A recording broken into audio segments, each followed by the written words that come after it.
So hello everybody. I'm extremely happy today to present to you my old friend Philipp Schweighauser. We were both assistants together at one point. At one point he was in Basel and I was in Bern, and then he came to Bern, so we basically know the same kind of people, at least in certain parts of Switzerland. And Philip is now the Americanist at the University in Basel.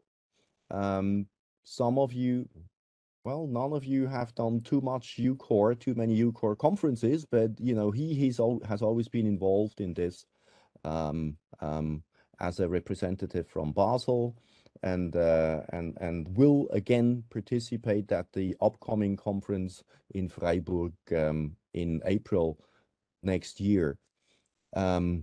So Philip, of course, you know, who got his basic training in Basel, knows a lot more about theory than I do, because Basel was at least at one point, you know, a place where theory was very important and very big, but he can talk about it in ways that are fairly understandable.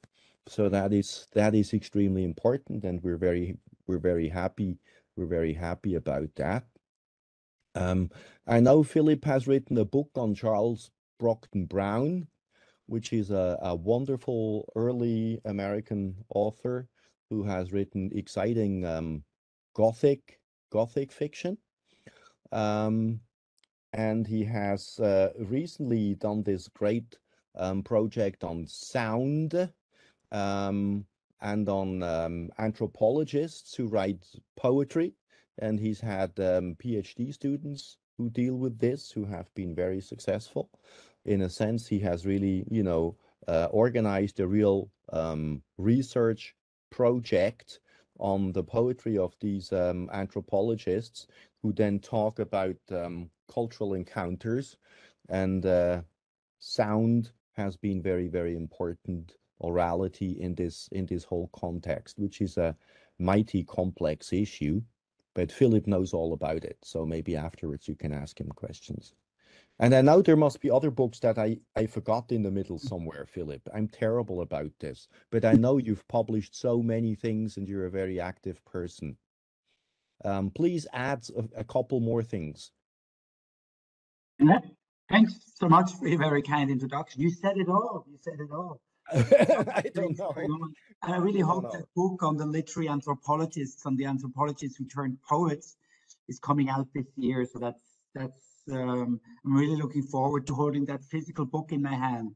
So even though it will be published open access, I also get a physical copy of the book. That's always a nice thing to experience, to hold it. It's nice to hold in our hands, isn't it? Yeah.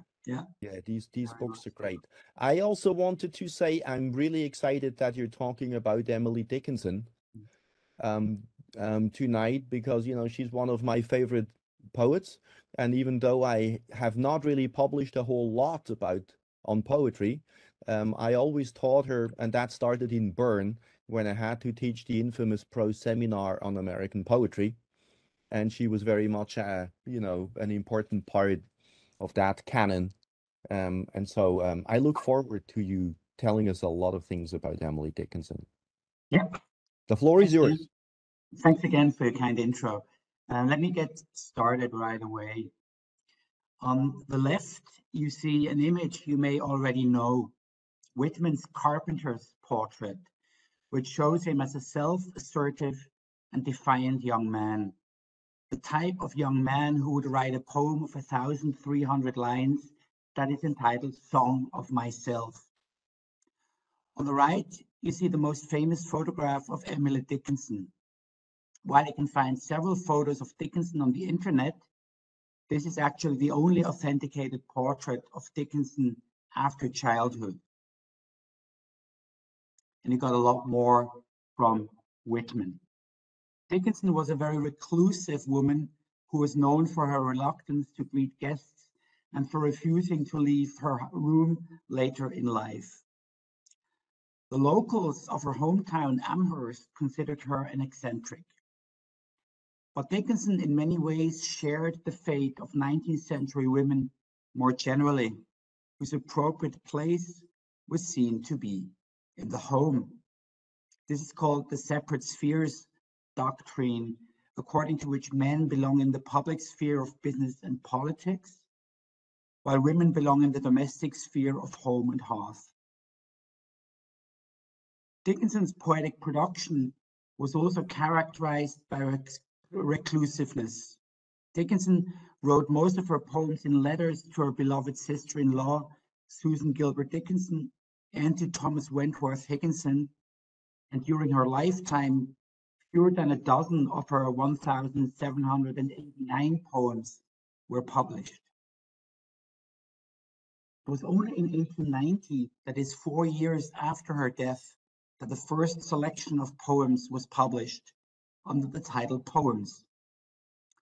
The 1890 volume was published by Dickinson's personal acquaintances, Mabel Lois Todd and T.W. Higginson, and it was a rotten, far too heavily edited edition, which normalizes Dickinson's unusual spelling and punctuation. Moreover, this edition, the 1890 edition, contains only 115 of her 1,789 poems. It was only in 1955 that a dependable edition of her poetry was published by Thomas Johnson. This edition, the second one on this slide, is known as the Johnson edition.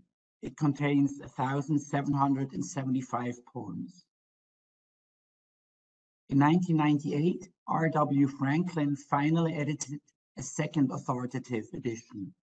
This one is known as the Franklin edition, and it contains these 1,789 poems. Unlike the Johnson edition, it published the poems in their chronological order. Today, most scholars refer to the Franklin edition. Why is it so important to have a good, dependable edition of Dickinson's poems? Well, take a look at the manuscript version. This is the manuscript version of Dickinson's poem number 269, whose first line reads, "Wild nights, wild nights." Let me read the whole poem to you. Maybe you can follow by looking at the manuscript you have in front of you. So here goes. Wild nights, were I with thee, wild nights our luxury should be, our luxury. Futile the winds to a heart in port, done with the compass, done with the chart. Rowing in Eden, the sea, might I but were tonight in thee. Dickinson's poems are unusual for the antebellum period. They do not have titles, which is why her poems are referred to either by numbers or by the first line. Moreover, some of the poem's lines contain only one word, and they often use slant rhymes, imperfect rhymes, that is. And they also use the unconventional capitalization, and, most importantly, they're full of dashes. Since these dashes structure her poems and often mark pauses, it's important that these dashes, there are no less than 11 dashes in Wild Nights, are rendered adequately. Hence the need for yet another edition of Dickinson's poems, the manuscript books of Emily Dickinson. So like Whitman's poetry, which is characterized by its long lines, its catalogues, and its daring use of free verse, Dickinson's poetry is first and foremost interesting for its unconventional forms. Both Whitman and Dickinson write innovative poetry that is, however, very different. While Whitman writes expansive lines full of repetitions, Dickinson writes very terse and condensed poetry. Dickinson's poetry is, in other words, characterized by concision. Today, many scholars see her poetry as a precursor to the difficult experimental texts of modernist poets. H.D., for instance, the poems of H.D. or Hilda Doolittle, for instance. In terms of the issues she addresses, Her poem number 269, which you see here, is not a complete exception, but it is also not representative of her work as a whole. If you take just this poem, which celebrates wild nights and ends with, might I but more tonight in thee. If you take just this poem, her subject matter seems very close to Whitman's. Here she too sings the body electric, as Whitman puts it, and she writes an ode to sexuality. And indeed, in recent years, scholars have discovered the erotic side of Emily Dickinson's poetry, speculated that she had an intimate relationship with her sister-in-law and principal correspondent, Susan Gilbert Dickinson. Thus, Dickinson has been claimed as a lesbian writer. Particularly one letter Dickinson wrote to her sister-in-law suggests that there indeed existed an erotic relationship between the two. Here's an extract from that letter. Susie would indeed come home next Saturday and be my own again and kiss me as you used to.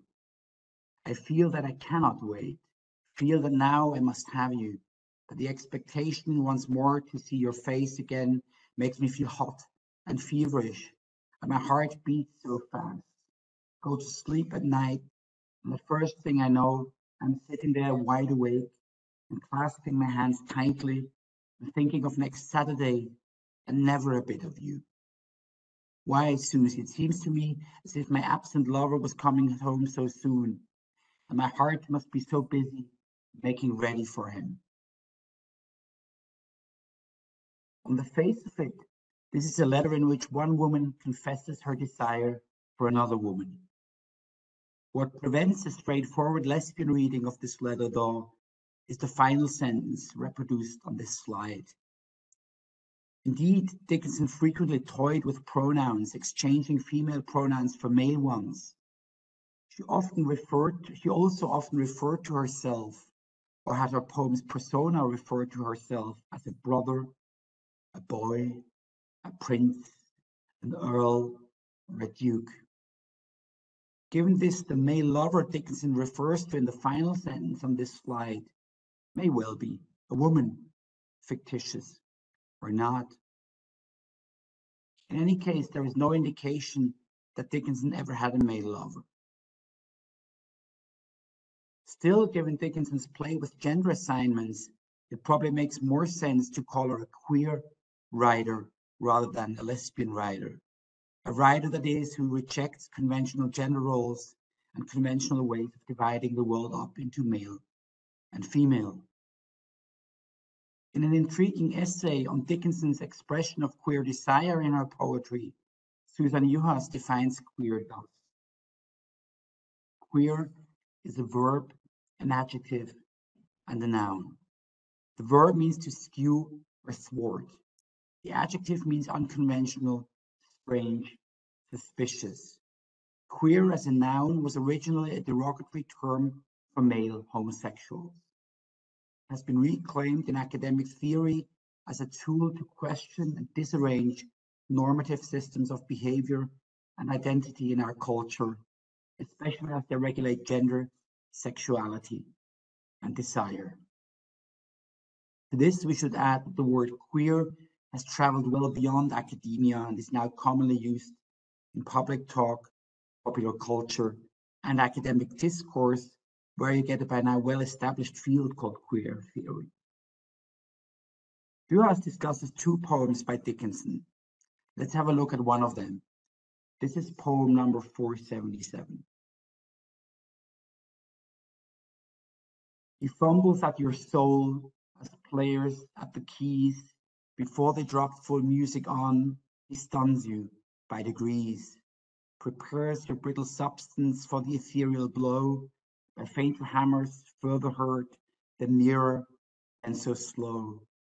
Your breath has time to straighten, your brain to bubble cool, deals one imperial thunderbolt that peels your naked soul.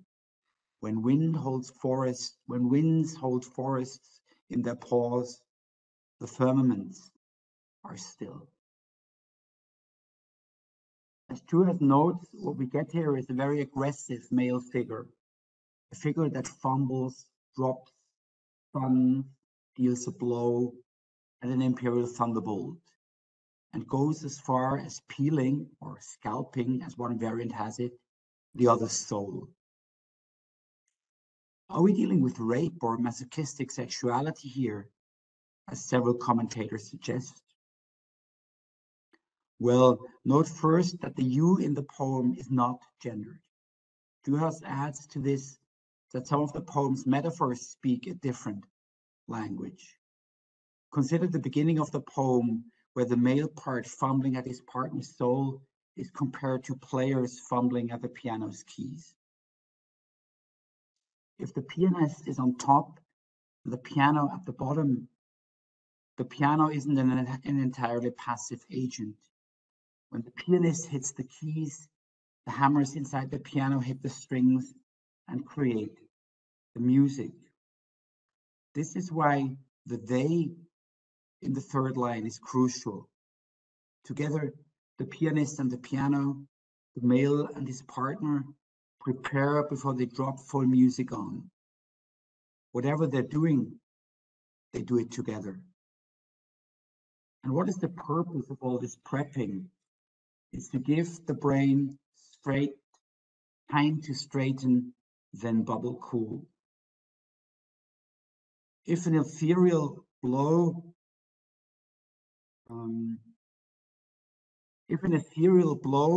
perhaps a thunderbolt from heaven is coming, a brittle being be best prepared. And yet there is no way around the fact that there is violence involved in the peeling or scalping of the naked soul. But the peeling or scalping of the soul may not necessarily involve death. Perhaps the person who is peeled or scalped reaches another level of consciousness.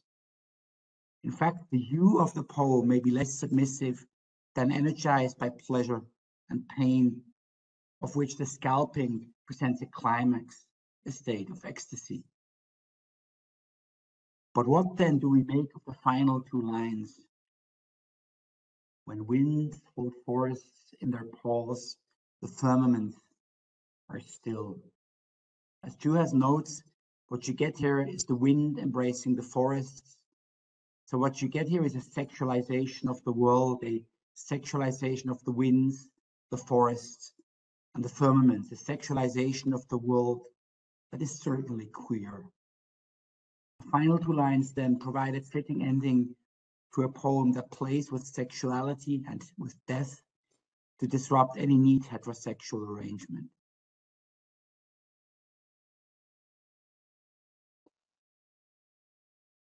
Now let's move on to a poem that is more obviously erotic than He Fumbles at Your Soul. Its title is I Tend My Flowers for Thee. I tend my flowers for thee, bright absentee. My fuchsia's coral seams rip while the sower dreams.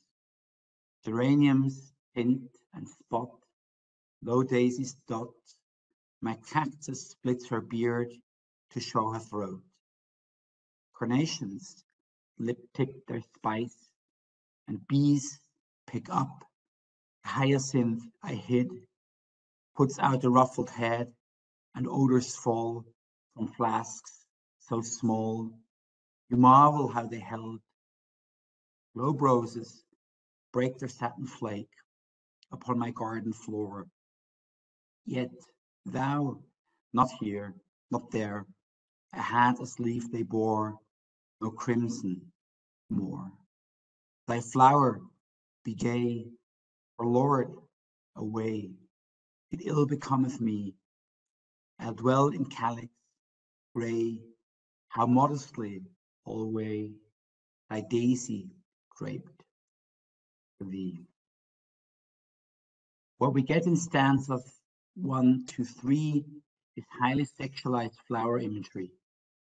Persona celebrates her own body and its sexual arousal through flower imagery. In her literary staging of sexual arousal, Dickinson reworks the genre of blazon poetry. In blazon poetry, you catalog the beauties of the beloved. This device was made popular by Petrarch and used extensively by Elizabethan poets. But in Dickinson, the persona doesn't catalog the physical attributes of her beloved. Instead, she catalogs herself, her own sexual arousal, the engorgement of her vulva, the erection of her clitoris, and the secretions of the vagina. Part of the imagery Dickinson uses is conventionally heterosexual. In stanza 3, we find bees pollinating flowers. But there's also a queer moment in the poem, in stanza 2, where we read, "My cactus splits her beard." What's queer about this is first and foremost the female cactus with which sports a beard. But note that the cactus is also sexualized. It's split open like a vulva. Dickinson thus inscribes herself into a female artistic tradition in which flowers signify the female anatomy. Many paintings by the 20th century painter Georgia O'Keeffe, including Blue Flower, are further examples of sexualized flower imagery. Though, I should add, O'Keeffe maintains that she did not intend to sexualize her flowers. Let's have a look at another erotic poem by Dickinson. This one's very short, testifying once more to Dickinson's striving for concision. Oops. Forbidden fruit a flavor has, that lawful orchards mocks, how luscious lies within the pod, the pea that duty locks. We'll encounter the image of the forbidden fruit again in another short poem titled Over the Fence later on today. Of course, the image of the forbidden fruit has strong biblical associations. It refers to Adam and Eve's original sin as they tasted from the forbidden fruit of the tree of the knowledge of good and evil, not an apple, by the way. What is the pea that duty locks? Paula Bennett has argued convincingly that the pea is a metaphor for the clitoris, which is locked between the labia, the vaginal lips. And Dickinson's poem does not advocate abstinence, as her biblical allusion may suggest, but she qualifies the clitoris as luscious, as having a delicious taste or smell. In doing that, she expresses female desire, not religious forbearance. Now let's have a look at a final erotic poem by Dickinson. My river runs to thee. My river runs to thee. Blue sea would welcome me. My river wait reply. O sea, look graciously. I'll fetch thee brooks from spotted nooks. Say, sea, take me. The poem is ostensibly about a river running to the sea and begging to be admitted. But of course, aquatic metaphors often signify desire. And the desire that is here communicated is the desire to become one in a fusion of liquids.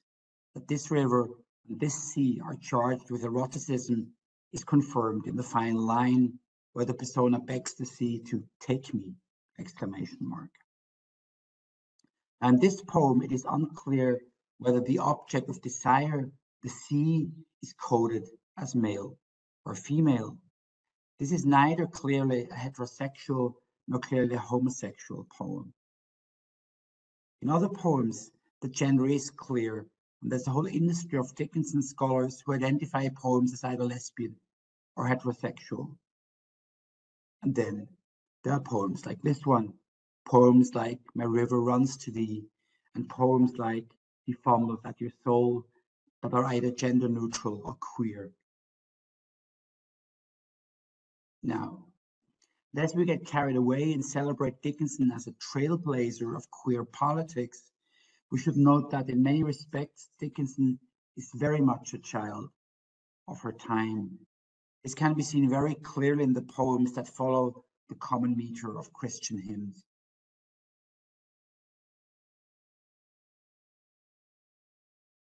So this is the common meter which you often get in hymns. Iambic tetrameter, followed by iambic trimeter, followed by iambic tetrameter, followed by iambic trimeter.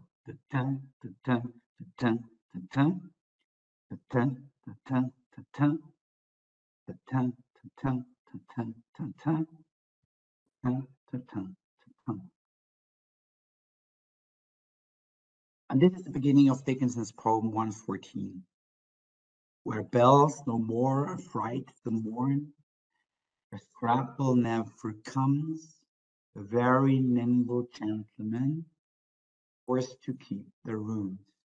And that's not how you read this properly, but I'm scanning the lines to emphasize that they follow the common meter of hymns. And the topic that Dickinson broaches here is also fit for a hymn. Dickinson imagines a heaven in which neither church bells nor factory whistles wake you up in the morning. Let's read on. Where tired children placid sleep through centuries of noon, this place is bliss, this town is heaven.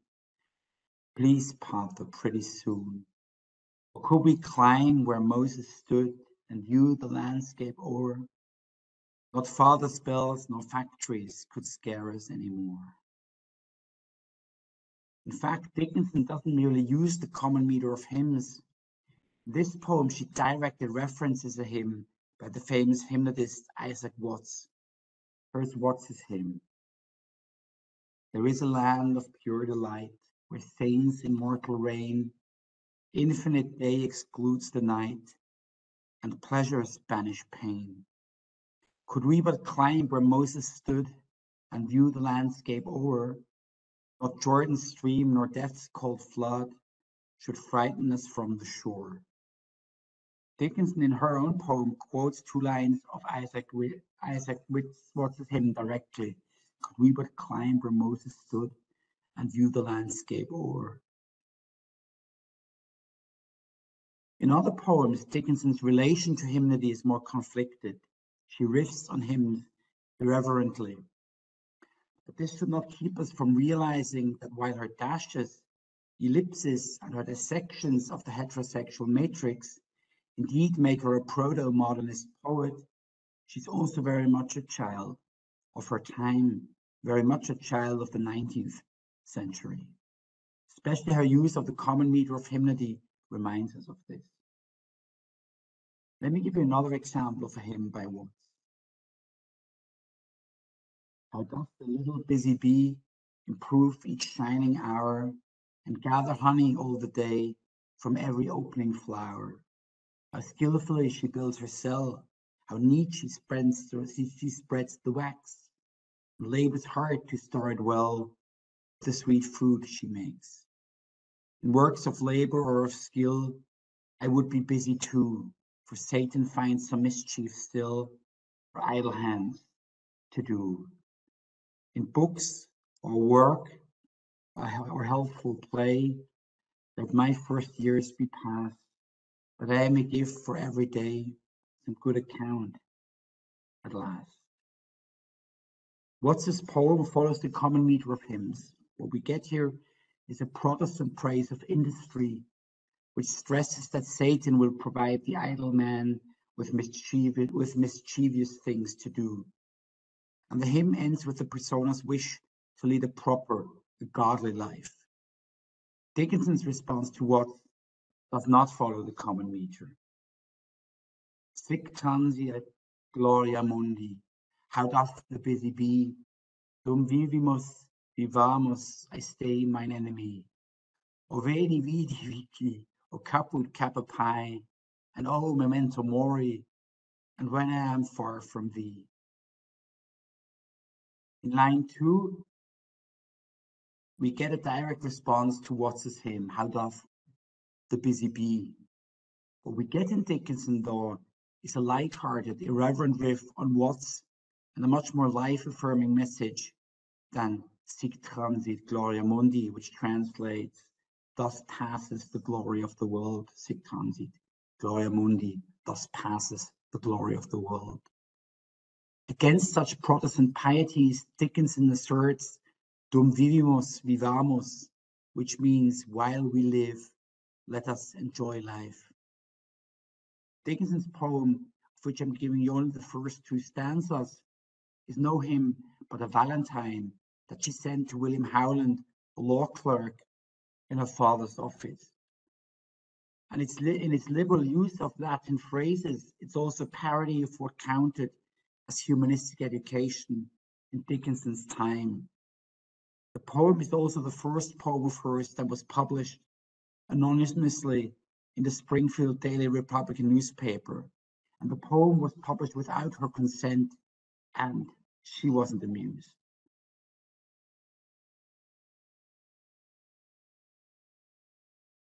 Now let's have a look at another, I think that's the last hymn by Watts.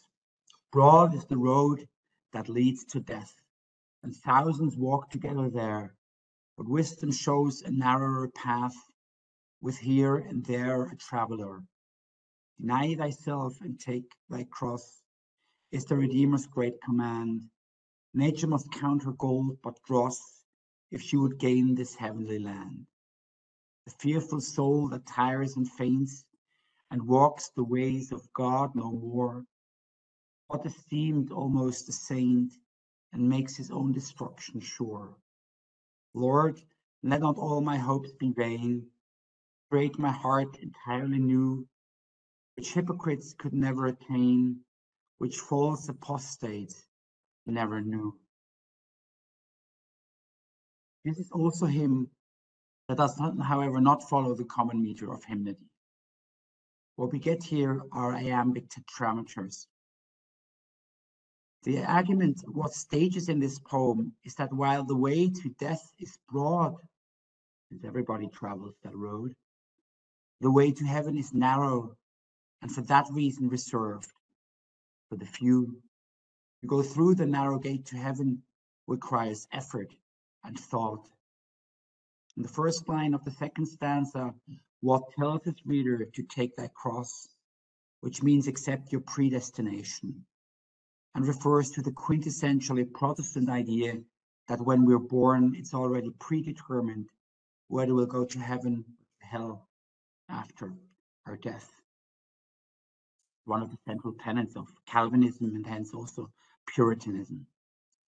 And the reader is further advised to persevere and not to feel afraid, because if you don't persevere and are afraid, you will be damned. Or at least this will be a hint at the fact that you are damned. How does Dickinson respond to this hymn? Here's how.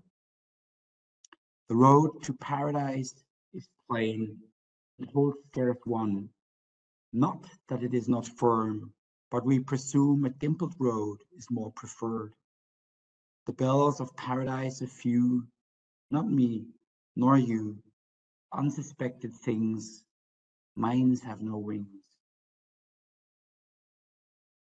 Dickinson starts by both negating and affirming Watts's assertion that the path to heaven is narrow. For Dickinson, the road to heaven is neither narrow nor rocky, but plain. At the same time, as we learn from the second line, that plain road to heaven holds scarce one person. Lines 3 to 5 expand on the nature of the road to paradise, for which, and I quote, we presume a dimpled, that is a dented road, is more preferred. Here, the focus shifts from the composition of the road itself to our imagination of the road. And here we learn that we, that is Protestant believers, prefer to think of the road to paradise as uneven, even as it really is, as we've learned from the first line, plain. This shift from the object of representation, the road, to the observation of that object leaves open a space for misperception and doubt. And we end with doubt in the poem's last 4 lines, which asserts that neither the persona nor her addressee, not me, nor you, will go to heaven. Now let's take a look at one of Dickinson's most famous poems. The poem is entitled, well, it has no title, but its first line is, "The soul selects her own society." The soul selects her own society, then shuts the door. To her divine majority, present, no more. Unmoved, she notes the chariots pausing at her low gate. Unmoved, an emperor be kneeling upon her mat. I've known her from an ample nation, whose one then closed the valves of her attention like stone. Like Whitman, Dickinson has a very powerful notion of the self.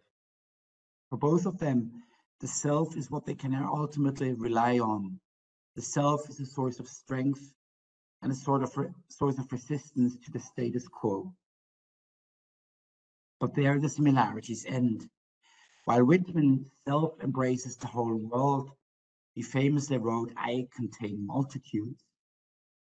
Dickinson's self withdraws from the world, shuts itself in. There is, of course, an autobiographical context for this. Dickinson was a recluse who hardly left her father's house. But we can also move beyond Dickinson's life to assert that Dickinson's construction of the self in her poetry does not align itself easily with the democratic project that was so close to Whitman's song of himself. Note that "The soul selects her own society" is by no means the only poem that can be read autobiographically. Another example of such a poem is "There is a solitude of space." There is a solitude of space, a solitude of sea, solitude of death, but these society shall be, compared with that profounder sight, that polar privacy, a soul admitted to itself, finite infinity. This undated poem begins by naming three kinds of solitude: the solitude of space, the solitude of the sea, and the solitude of death. The poem continues by suggesting that these solitudes are but external solitudes that aren't real solitudes, but conditions redeemed in society, that is, redeemed in communities. Compared to these redeemed solitudes, there is a more intense kind of solitude, an internal solitude of what Dickinson calls polar privacy. Three senses of polar are activated here. Polar as related to the North or South Pole. Polar as related to winter. And polar as being at one pole of an unnamed continuum and thus an extreme. In all three of these readings, Dickinson takes something external, the North or the South Pole, winter, the polar extreme, and projects it onto something internal, an internal solitude. And we don't have to dig deep into Dickinson's life to suggest that this internal solitude, the solitude of a soul admitted to itself, as we read in the penultimate line, this solitude is not characterized in negative ways. It's a state desired by the persona, which is why it's not called a solitude in the sixth line, but privacy.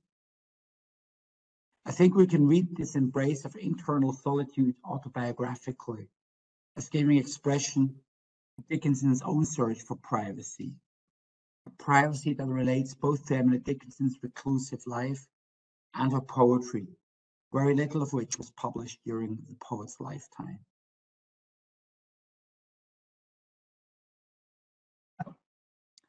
That this withdrawal into the self does not cut off the poet completely from the outside world is testified to by one of Dickinson's nature poems. This one's entitled "Some Keep the Sabbath Going to Church." Beautiful poem, I think. Some keep the Sabbath going to church. I keep it staying at home.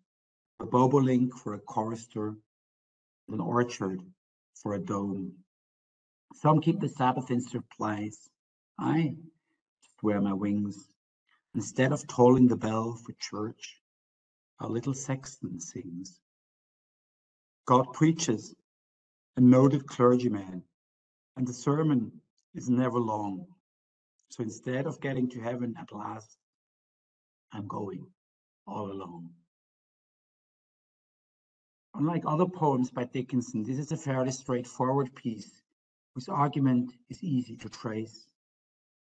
While others practice their religion by going to church, the persona practices it, religion that is, at home, where the church's chorister, that's a member of a choir, gives way to a bobolink, a North American songbird, and where the church's dome gives way to an orchard, which is a garden frequently enclosed, especially for herbs and fruit. And of course, the garden is a perfect space to worship God. Think of the Garden of Eden before the fall. In American literary history, this search for God in nature has a long tradition that goes back at least to the Puritan minister and revivalist preacher who wrote about his experience of God in the natural world, Jonathan Edwards, that is. This would be picked up by Dickinson's contemporary, Ralph Waldo Emerson, who in his long essay, Nature, exhorted his readers to seek spiritual fulfillment in nature. And what is probably the most famous quote from Emerson writes, "Standing on the bare ground, my head bathed by the blithe air and uplifted into infinite space, all mean egotism vanishes. I become a transparent eyeball. I am nothing. I see all. The currents of the universal being circulate through me. I am particle of God. In the tranquil landscape, and especially in the distant line of the horizon, man beholds somewhat as beautiful as his own nature." Dickinson's search for religious experience in the natural world links her with Emersonian transcendentalism, the most powerful spiritual and intellectual movement of the era. In the second stanza of Dickinson's poem, we read that some keep the Sabbath in supplies, which is a loose white vestment worn by clergy and choristers. And again, we see the persona doing things differently than the multitude. I just wear my wings. What may look like modesty in a first reading, I just wear my wings, is really an act of hubris. After all, the persona here compares herself to an angel. And then in the third stanza, Dickinson's persona definitely breaks with Protestant dogma as she asserts that she needs no intermediaries, no clergymen, but communicates with God directly. In doing that, she suggests she doesn't wait to go to heaven after her death. Instead, she's on her way to heaven in the here and now, or the words of the poem's final line, she's going to heaven all alone. This reclusive poet then does not withdraw from the outside world completely. Even as she retreats to her home, she remains in contact with the nature around her and with God. Now let's turn to one of the most famous poems by Dickinson, My Life Had Stood a Loaded Gun. I will use this poem and different readings of it to demonstrate just how powerfully ambiguous Dickinson's poetry is. Here's the poem. My life had stood a loaded gun in corners till the day the owner passed, identified, and carried me away. And now we roam the southern woods, and now we hunt the doe, and every time I speak for him, mountains straight reply. And do I smile such cordial light upon the valley glow, is as a Vesuvian face had let its pleasure through. And when at night a good day done, guard my master's head, better than the eiderduck's deep pillow to have shared. To foe of his, I'm deadly foe, none stir the second time, on whom I lay a yellow eye or an emphatic thumb. Though I than he may longer live, he longer must than I, for I have but the power to kill, without power to die. And let's see what we can get out of this poem by close reading it. The poem begins with a figure of unrealized potential. My life had stood a loaded gun in corners. And here we may already ask who the poetic speaker is. A woman, poem, God, or most literally a gun? Who speaks? Who's the persona of the poetic speaker of this poem? Next, we find the poem's persona carried away by a figure called the owner. We're still in the first stanza. This figure not only carries the persona away, a quintessentially romantic trope. This owner also identifies the persona, that is, the owner gives identity through the persona and thus helps the persona realize their potential. What's unclear at this point is who the owner is. Is it a man? Is it a god? The latter interpretation, that the owner is God, gains strength as we move to the second stanza, which begins with, and now we roam the sovereign woods. God is a sovereign figure, so we may well be moving through a religious space here. Then again, sovereignty is also a secular concept. So what do the owner and the persona do together? They hunt. The doe, in the second stanza, the doe is a female deer. This is relevant because the question of gender has already been raised in the first stanza, where a presumably male owner carries away a presumably female persona and realizes her potential.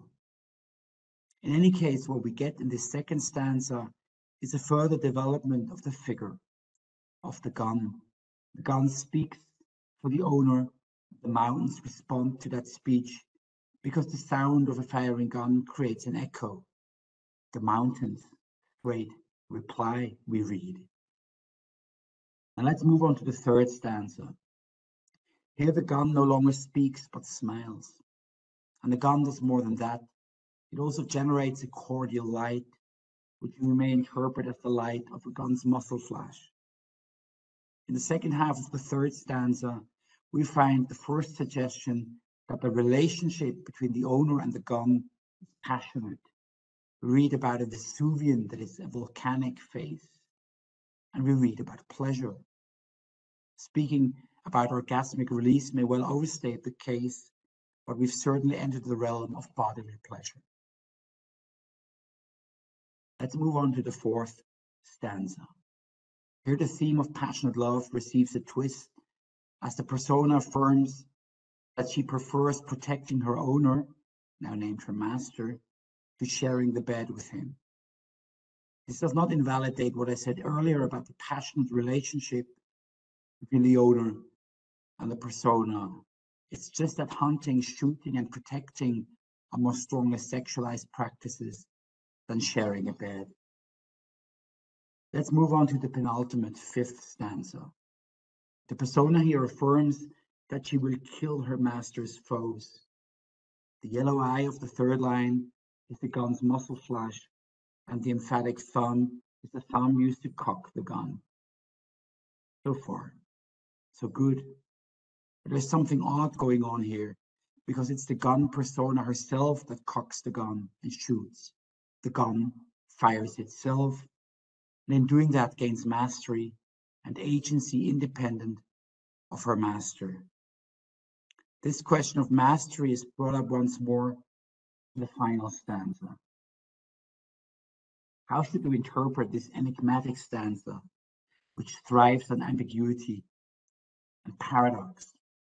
The first two lines of this final stanza express a paradox. Though I than he may longer live, he longer must than I. We may make sense of this by thinking of the persona as a gun. In a sense, the gun lives longer than the master because a gun cannot die, while a master's life is finite. Then again, and here we move to the second line of this final stanza, a gun is an inanimate thing, and as such does not live, which is why the master, though mortal, lives longer than a gun. So far, so good, but what do we make of the final two lines? We can give this a fairly straightforward reading if we think of the persona as a gun. A gun has the power to kill, but because it's inanimate, it cannot die. However we read this final stanza, any reading of the poem must grapple with its ambiguities and paradoxes. And this is also true for the four readings I will present to you right now. Let's start with Charles Anderson's new critical interpretation of the poem from 1960. Anderson reads, "My life had stood a loaded gun," as a love poem.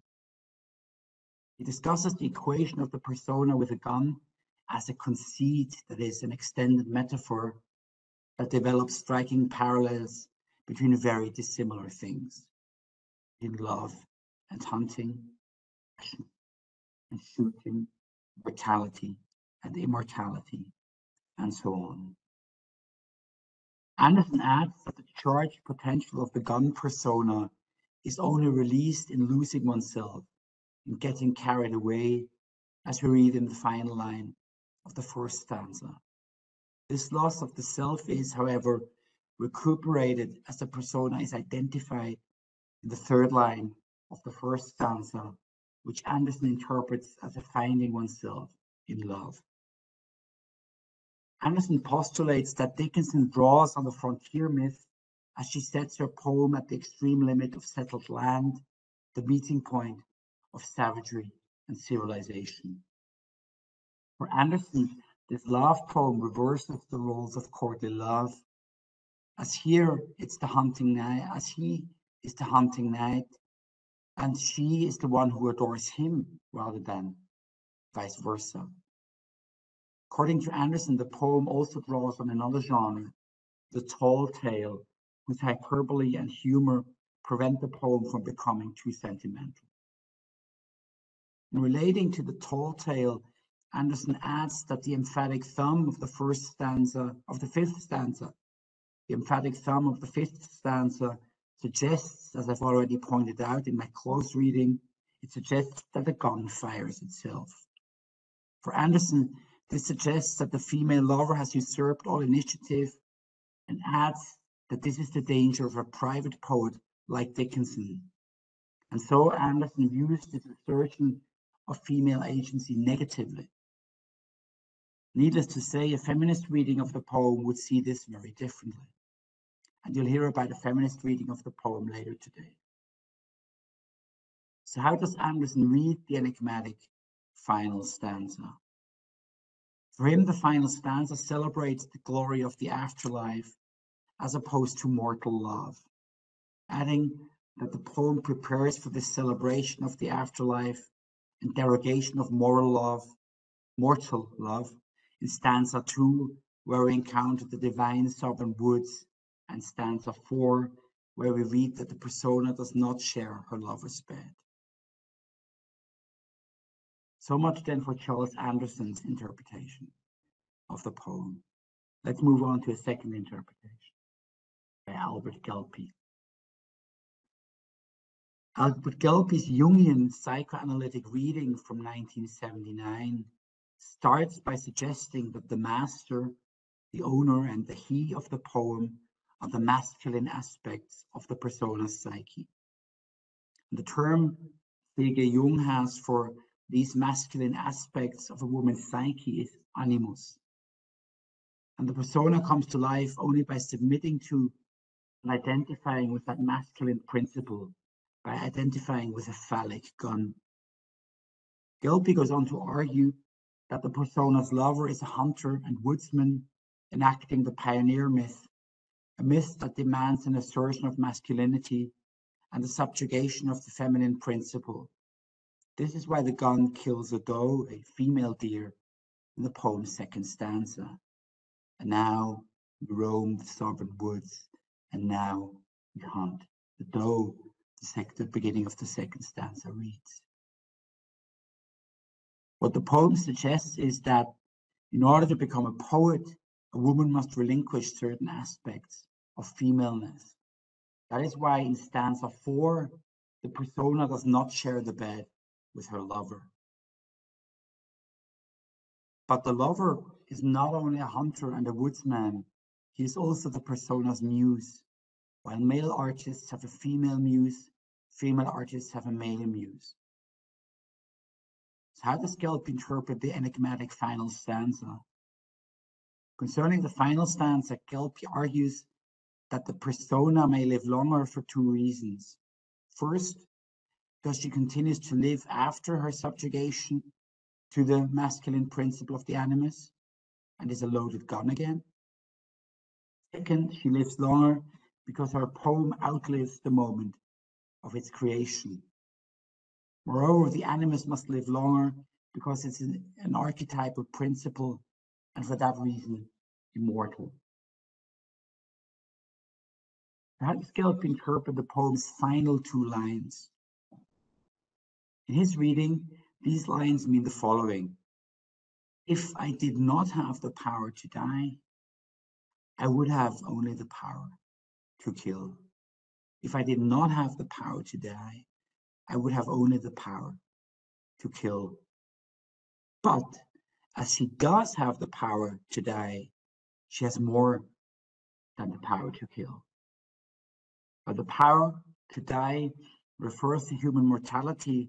The power to kill refers to the artistic process. The power that the persona claims in these lines is the power to create art in two senses. First, empowered by the animus, she can kill experience into art. Second, she can become immortal through her poetry. In Gelpi's own words, her poetic self outlasts temporal process. However, the dilemma remains for the female artist. By subjugating herself to the animus, the persona refuses to be the victim, refuses to be the doe of the second stanza. Instead, she becomes the hunter. But by being the hunter, she also turns herself into a victim. This is the fate of the female artist in a patriarchal society. So much for Gelpi's interpretation. Let's turn to a third interpretation of the poem. In an essay published in 1984, Shira Wolosky provides a new historicist reading of the poem as a meditation on divine power and human agency. Wolosky's reading radically differs from those you've already heard about. Most stunningly, she argues that the poem's persona, the poem's I, is God. And she adds that this God is both described as a majestic and lethal force and as an instrument in man's hand.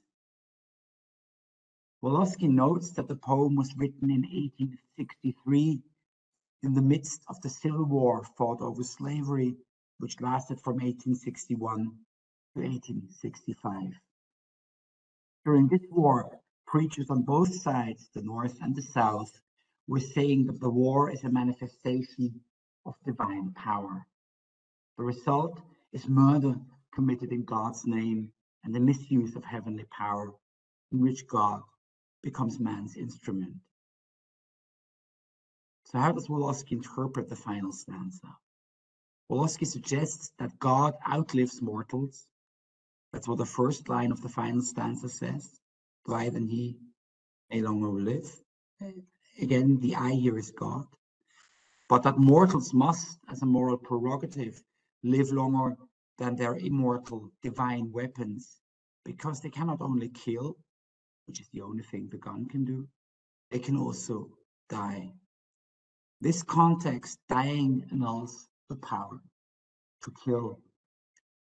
Mortals then may use God for evil purposes, but God himself is destructive, for he can only kill.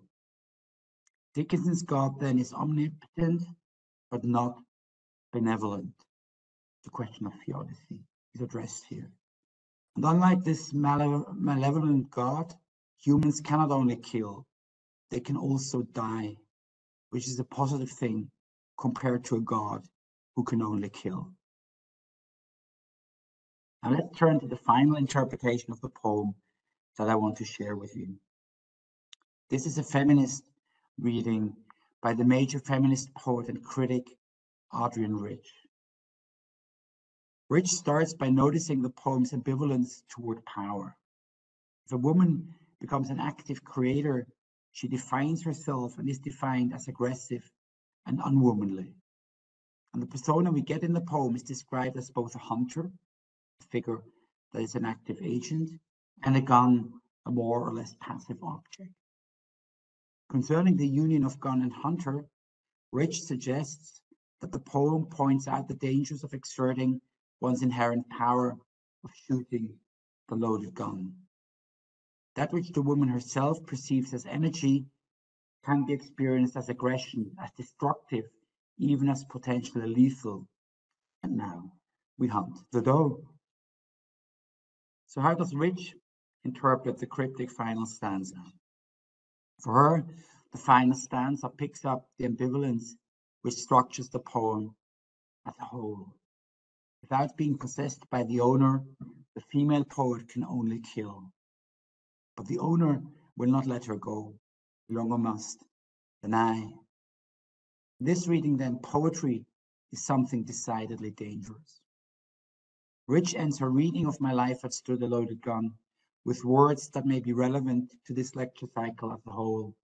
It seems likely, Rich writes, and I quote, that the 19th century woman poet especially felt the medium of poetry as dangerous in ways that the woman novelist did not feel the medium of fiction to be. Now let's turn to another poem and stage a little experiment. In discussing My Life Had Stood a Loaded Gun, I turned to other scholars' interpretation of a poem. What I want to find out with you now is how much we can get out of a poem by close reading it. But first of all, what is close reading? Here's one definition. The distinctive procedure of a new critic is explication or close reading, the detailed analysis of the complex interrelations and ambiguities, multiple meanings of the verbal and figurative components within a work. Indeed, it's the new critics who dominated literary criticism from around the 1930s to the 1960s who gave us close reading. Actually, it's I.A. Richards who invented practical criticism, who introduced the term of close reading, but the new critics really made this a standard literary critical practice. And we've already encountered a new critic when we considered Charles Anderson's interpretation of My Life Had Stood a Loaded Gun. The second definition of close reading adds some more precision about what close reading focuses on. Close reading is a mode of exegesis that pays scrupulous attention to the rich complexity of textual meaning rendered through rhetorical devices of irony, ambiguity, and paradox. Indeed, in focusing on the literary text itself rather than authors' biographies or political and historical contexts, close readers tease out the text's ironies, ambiguities, paradoxes, and we may add tensions. Let's have a look at the third and final description of close reading. This one is from Paul de Man, one of the major deconstructivist theorists. His recollections of his teaching assistant days perhaps give us the best feel of what it means to close read a text. Students, he writes, were not to say anything that was not derived from the text they were considering. They were not to make any statements that they could not support by a specific use of language that actually occurred in the text. They were asked, in other words, to begin by reading texts closely as texts and not to move at once into the general context of human experience or history. Much more humbly or modestly, they were to start out from the bafflement that such singular turns of tone, phrase, and figure were bound to produce in readers attentive enough to notice them and honest enough not to hide their non-understanding behind the screen of received ideas that often passes in literary instruction for humanistic knowledge. With these three descriptions of close reading at the backs of our minds, let's try to close read a poem by Emily Dickinson. Here it is. Over the fence, strawberries grow. Over the fence, I could climb if I tried. I know berries are nice. But if I stained my apron, God would certainly scold. Oh dear, I guess if he were a boy, climb if he could. This is a much more straightforward and simpler poem than My Life Had Stood a Loaded Gun. But it is similar in at least two respects. First, it tells a story of unrealized potential. Just like the loaded gun stands unused in corners at the beginning of My Life Had Stood a Loaded Gun, the poetic speaker of Over the Fence desires to climb over the fence, but does not dare to do it. If I tried, we read. And thus we find ourselves in the realm of the subjunctive, the realm of what is imagined, wished for, or possible. The second similarity between the two poems is that God makes an appearance in both. In Over the Fence, God is a scolding figure, a figure that tells the persona what she shouldn't do. And what she shouldn't do is climb over the fence to eat the strawberries that grow on the other side of the fence. In biblical terms, she should not eat of the forbidden fruit, just as Adam and Eve should not have eaten of the forbidden fruit. God's prohibition is a prohibition against experience, a prohibition against sinful behavior.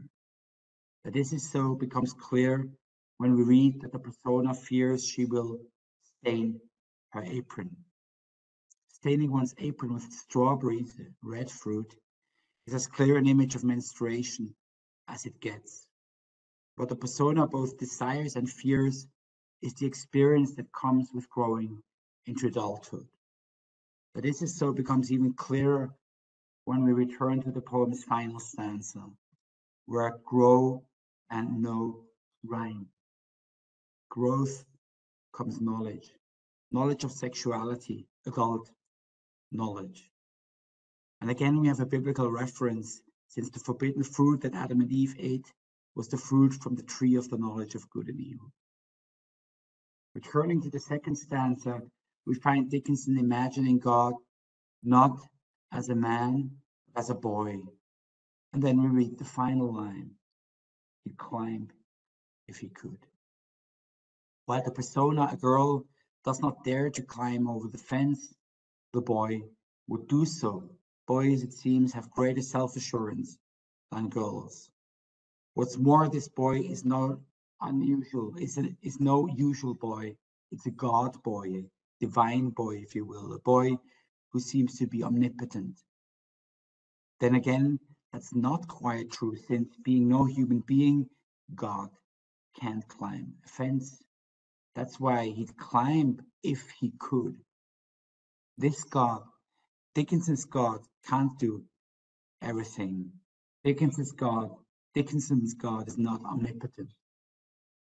As our other poems by Dickinson, this poem is steeped in religious language, but uses Christian images playfully and irreverently as it intertwines secular and religious quests for knowledge, as it intertwines secular and religious forms of sinning. This concludes my close reading of Over the Fence. Now let's have a second and final round of close reading. Here's the poem. I am afraid to own a body.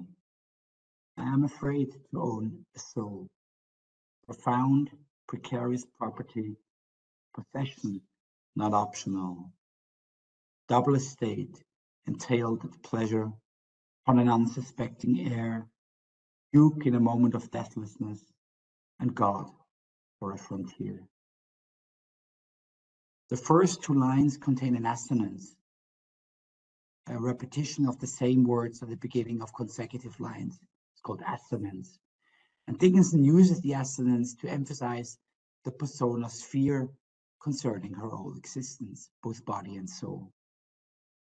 And while lines 1 and 3 are linked by a full rhyme, body, property, lines 2 and 4 are linked by a slant, imperfect rhyme, soul, optional.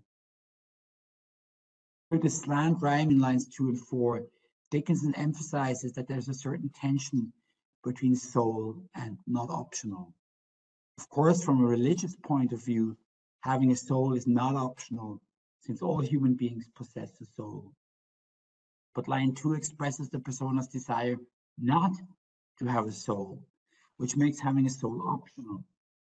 In other words, the persona wishes soul and body were optional, but realizes that this is impossible. As we read, possession not optional. This doubleness, the soul and the body, are both optional and not optional.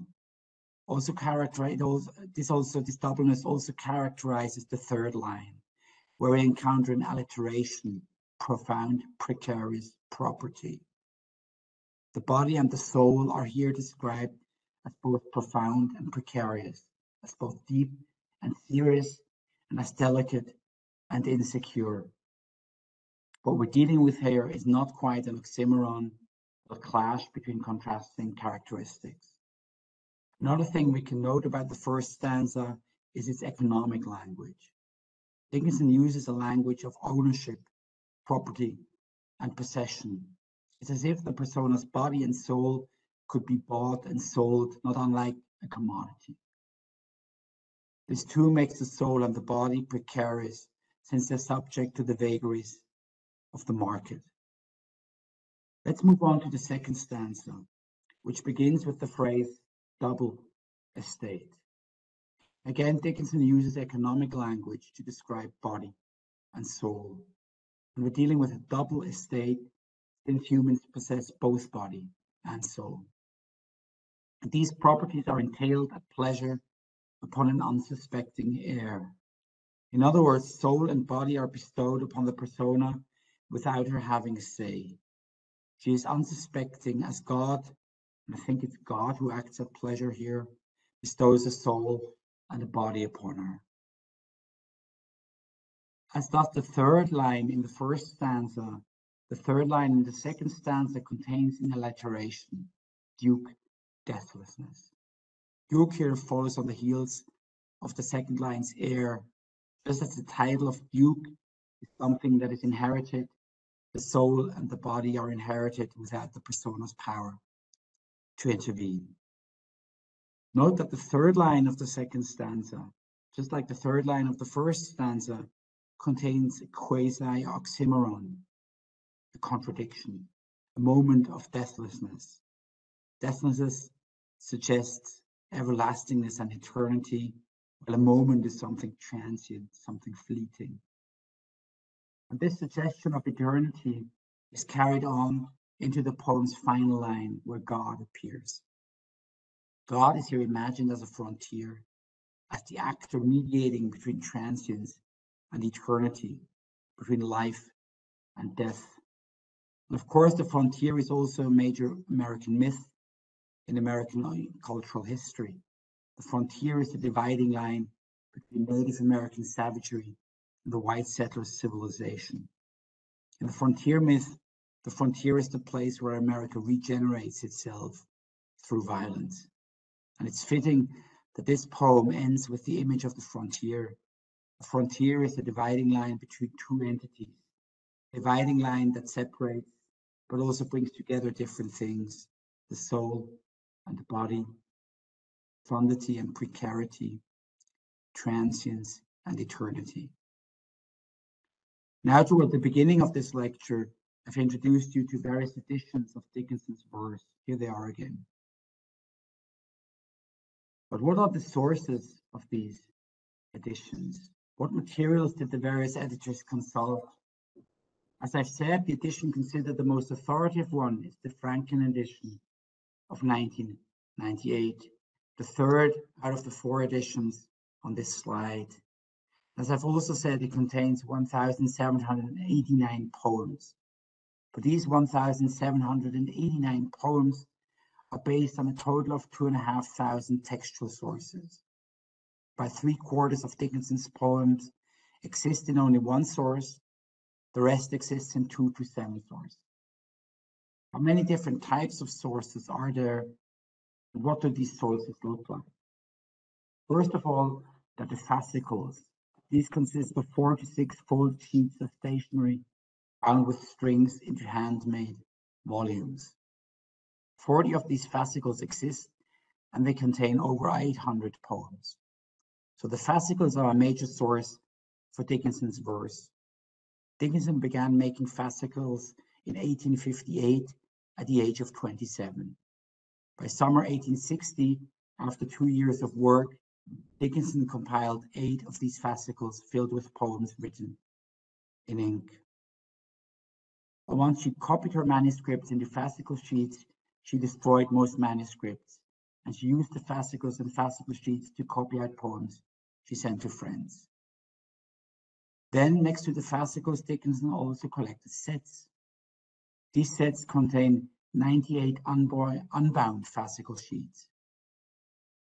Then there are the records or retained copies. These are original manuscripts that Dickinson did not destroy, and they range from rough to almost finished. They're written either in pencil or in ink. Next, there are poems sent as letters or poems sent in letters. Dickinson sent about 250 poems to Susan Gilbert Dickinson and about 100 to Thomas Wentworth Higginson, who was, together with Mabel Loyce Todd, responsible for the first botched edition of Dickinson's poetry. You know, the edition that only contains 115 of her poems. And finally, there are the scraps or fragments, any kind of paper, shred of paper on which Dickinson wrote her poems. Dickinson produced these scraps during the last 20 years of her life, and she wrote them on anything she could lay her hands on: incoming letters, abandoned envelopes, advertising flyers, wrapping paper, the backs of recipes, paper sacks, and so on. To conclude my lecture on Dickinson, let me have a brief look at Dickinson's afterlife. Because of her use of the fragment, because of her unconventional spelling, and because of her concision, Dickinson has been seen as a forerunner of the modernists. One prominent commentator to make that point is Harriet Monroe. Who's she? She's the editor of Poetry magazine, the magazine where modernism happened. And in it, Monroe herself, provided a glowing review of Emily Dickinson's poetry.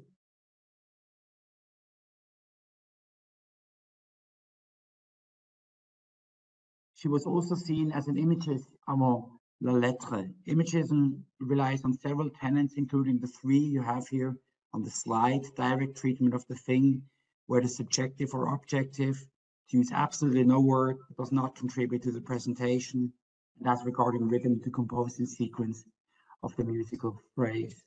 These are F.S. Flint's and Ezra Pound's tenets of imagism. Flint was an imagist, Pound was an imagist, H.G. or Hilda Doolittle was an imagist. So Monroe said that Emily Dickinson, New England spinster of the 19th century, was an unconscious and uncatalogued imagist. She had the visual imagination, the love of economy in line and epithet, the rigorous austerity of style, and the individual subtlety of rhythm that the imagists had. Another heir of Dickinson's poetry, and I'm not going to get into this for lack of time, would be William Carlos Williams, particularly in his use of the dashes, but also in his concision. That's all I wanted to tell you about Dickinson's afterlife and Dickinson more generally. Thank you for your attention. Wonderful. Thank you so much, Philip. This was really nice. This was really good. Very, very moving, very interesting. Um, you bring us back to close reading. That is fantastic. We just discussed close reading a little bit with some of our students in our literary theory class, and now you gave a wonderful demonstration of this. Thank you. Perfect, perfect. No, this is really interesting. I think what you really did is you demonstrated to everybody how how deep, how interesting, how rich Dickinson's texts are, and how much there is to find in it. That is absolutely incredible, even though the complexity is sometimes daunting, obviously, right? Yeah, it's a struggle. It's an amazing struggle, exactly. And I admire you for your, for marching through this, in a very systematic way. That's absolutely wonderful. I'm a little bit speechless at this moment, but I think we want to use, this opportunity to for some kind of feedback.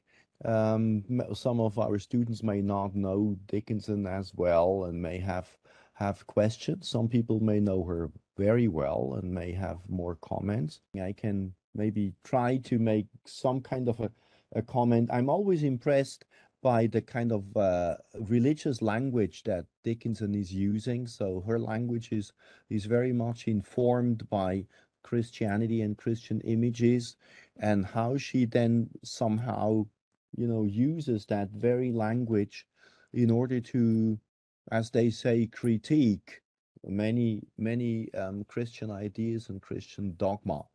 I think that is very interesting. So she can somehow, invert the purpose of that language and use it for something else, which I think is really interesting, and brings us, to this conclusion that the rhetorical devices, like irony or paradox, etc., can transport us into different realms of meanings that somehow destroy, the dominance of certain, established discourses. In a sense, they dis they deconstruct them in a way that oops, now I'm losing my concentration. They deconstruct them in a way that uses metaphor, something extremely poetic, and that basically, goes beyond determinist discourse. Sorry, that's what I was thinking about, because in deconstruction there's a lot of language that determines what you're doing, and somehow Dickinson's practice, is a kind of language that does not let itself be determined by the, original kind of linguistic discourse. What do you think about that? Yeah, no, and you're absolutely right. I think with Dickinson, really our job, when I talk about Dickinson and religion, our job is to see both how moored she is in the 19th century discourse and how much she draws on 19th century religious discourse, on Protestant discourse, for the greatest part, and how then, especially the forms she uses, I'm thinking of the hymns here, how much she is a child of her time, and at the same time she is anything but an orthodox kind of user of religious imagery and religious forms.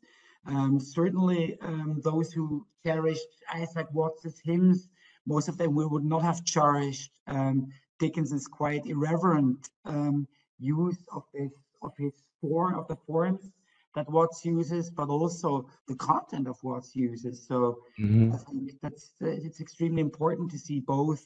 We don't want to turn her into a modernist too quickly, even though she's been received as such. And towards the end, I suggested how we can do that.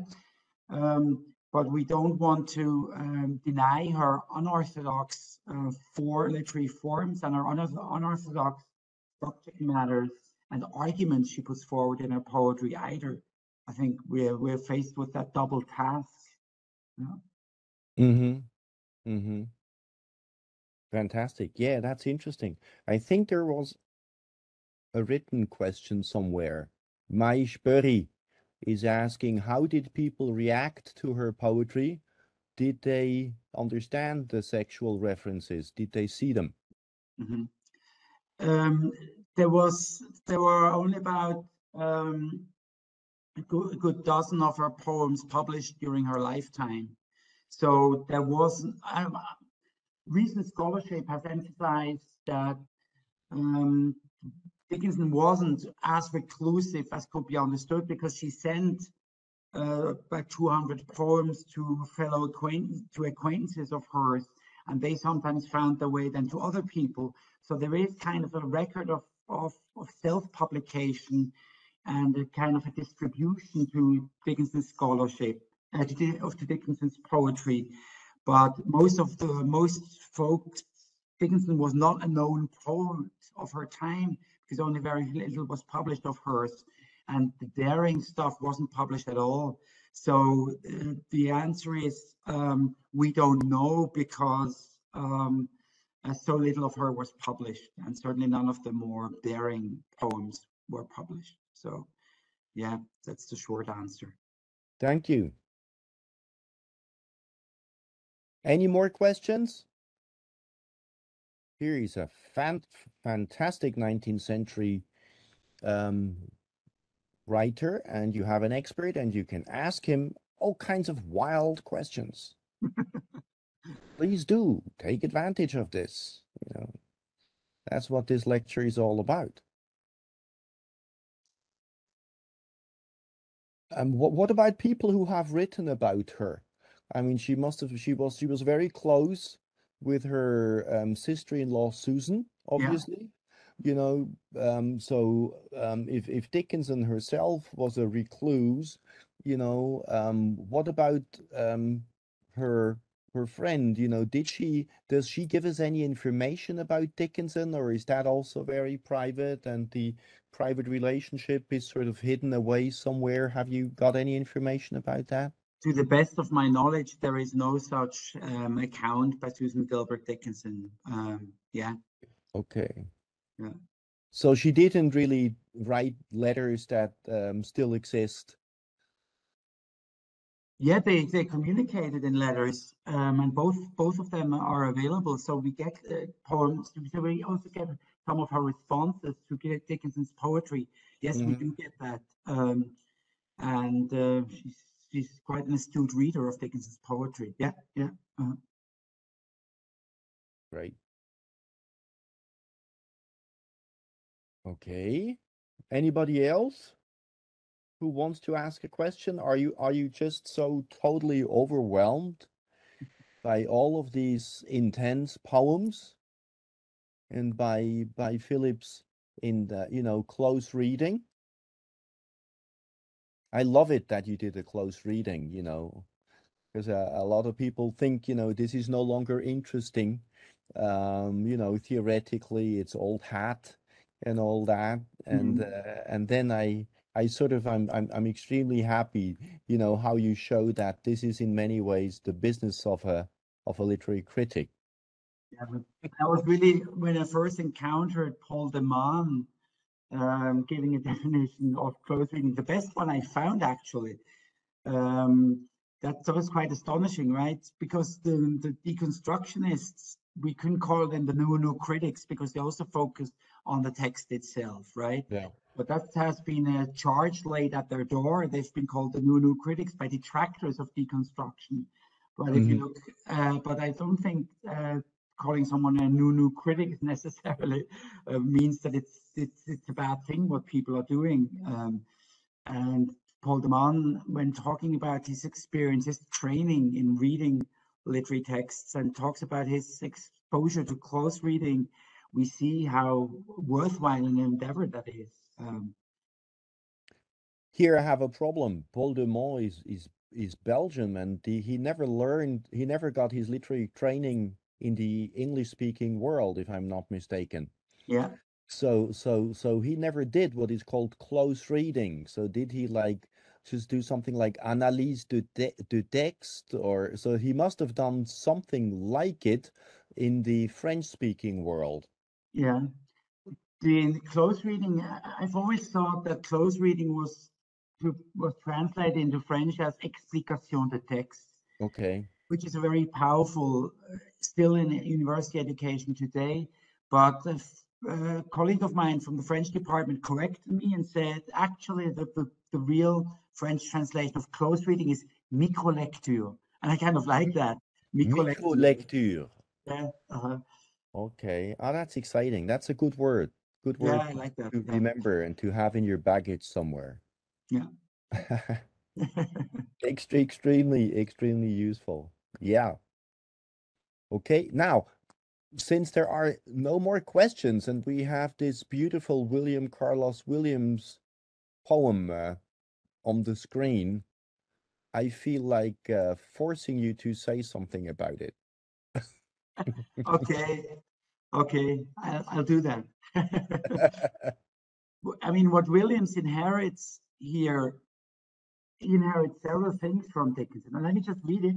The rose is obsolete, but each petal ends in an edge, the double facet cementing the grooved columns of air. The edge cuts without cutting, meets nothing, renews itself in metal or porcelain. Wither it ends, but if it ends, the start is begun, so that to engage roses becomes a geometry. And you know what you can see here, I think, is that Williams inherits several things from Dickinson. The most obvious thing that connects them are, of course, the dashes. But consider also the poem's first line, the rose is obsolete. Williams here combines words from two very different realms, rose, which connotes beauty or love, and obsolete, which is taken from the world of industrial assembly line modernity. And thus we get a kind of a Dickinson-esque tension right at the beginning of the poem. So the jarring use of words, and that is actually taken up again in the final two lines, where we read that to engage roses becomes a geometry. This is a similar kind of tension that is evoked there. And, you know, I'm only reproducing about the first quarter of the poem here. Williams also writes poetry that is also in its short lines indebted to Dickinson. And, you know, for me, Dickinson was not only a forerunner to the modernists, but also a modernist that a poet that the modernists could build on. And I think he's still a poet that we can build on today, beyond modernism. Yeah, of course. No, that's really fascinating. Also, that kind of you know, natural, old-fashioned element of the rose and the modernist obsolete and the geometry, you know, the kind of hard science elements, you know, that come in there. That's a typical Williams contrast too, right? Yeah, true. Like Yeah. the chickens and the wheelbarrow sort of contrast. Yeah. Yeah, oh, that's wonderful. Now that's right. And what is interesting is just the tonality, the rhythm of all of this, and then the you know, the inversion, or you know, the end and the start. You know, this is very interesting also. I agree. Fantastic. Thank you also for this Williams poem, which I didn't know. So that's a really interesting piece. Yeah, it's nice. I like it. Yes. Jenny Ferger is asking, we already heard about today's acceptance of queerness in Dickinson's poetry, but how did the hetero bashing of the 1980s and early 90s influence interpretations of her poems? Not quite, not 100% sure I understand what heterobashing refers to, because it is actually in the 1980s and 1990s that lesbian, queer, Dickinson was discovered. There are always earlier examples, but that's where really a lot of the revisionist criticism comes out of the 1980s and 1990s. So those theorists and literary critics who read her as a lesbian writer, they emerge right from those decades you mentioned. So it was first a feminist kind of thing, and then it became a lesbian thing, and then suddenly the gender definition became more and more complex. And the people started noticing all kinds of interesting, paradoxes and contradictions. I don't know. Jenny, do you want to explain the hetero-bashing aspect that you were interested in? You're allowed to use your microphone, by the way. I'm not quite sure if my microphone is actually Here's working. a voice. Yeah. Hello, speak up. Nice. What I meant with hetero-bashing was like, I read more or less a few articles about Emily Dickinson that actually denied that she was a queer author. And there was also like a recently published, I'm not quite sure if it was a series or film by Netflix, which themed these queer influences she had in her life and in her poetry. So I was just interested in like how the denial of that actually influenced interpretation of her works. Oh, okay. Now I got you. Yeah. You've read different articles than I have,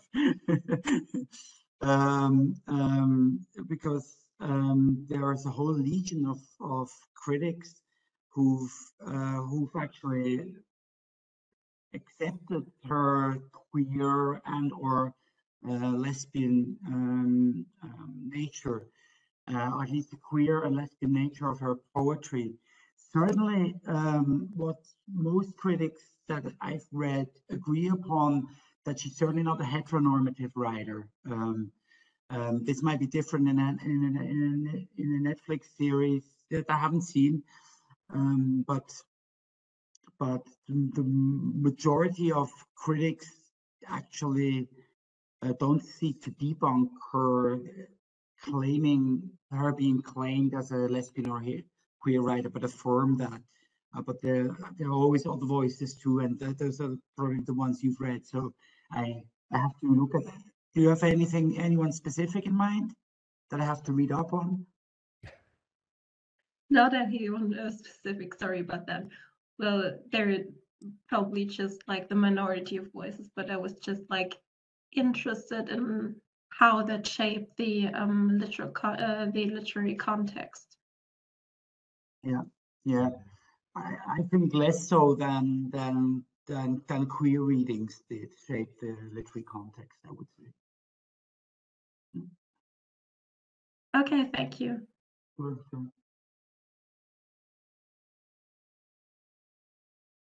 Wonderful. Okay. Anybody else? I have another question. There's another question. Let me. Not in the comments, but with an image. Yeah. Oh, yeah.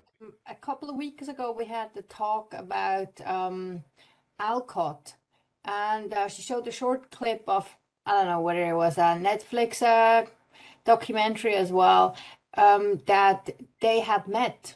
So do we know anything? How was her contact with contemporary writers? Was she a total recluse, or did she meet other writers of her time? To the best of my knowledge, she did not meet the writers of her time, but she knew their writings. She knew, for instance, Emerson's writings. So she read other writers quite voraciously, but I don't think there was actual contact with sort of a coterie of writers, to the best of my knowledge. Yeah. Okay. Thank you. Sure.